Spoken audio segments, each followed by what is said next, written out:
అధికారంలోకి వచ్చే ముందు మేము ఎన్నికల ప్రచారంలో చాలా స్పష్టంగా చెప్పాం.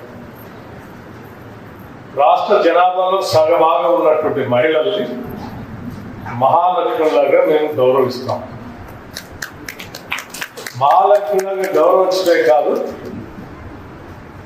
మహాలక్ష్మి అనేటువంటి పథకాల్ని కొన్ని పెట్టి పూర్తి స్థాయిలో వాళ్ళందరూ ముందు చూసే కార్యక్రమం కూడా చేస్తామని చెప్పి ప్రజలందరికీ చెప్పి నేను అనుమతి పొంది అధికారంలోకి వచ్చాను. మహిళల కోసం ప్రత్యేకంగా 119 శాసనసభ నియోజకవర్గాల్లో ఇండస్ట్రియల్ పార్క్స్ వాళ్ళని కోటేశ్వర్లు చేయడం కోసం రాష్ట్ర ప్రభుత్వం నుంచి కార్యక్రమం తీసుకున్నాం. ఆలోచనలో వచ్చి సంవత్సరానికి 20,000 కోట్ల రూపాయలు తగ్గకుండా 20,000 crores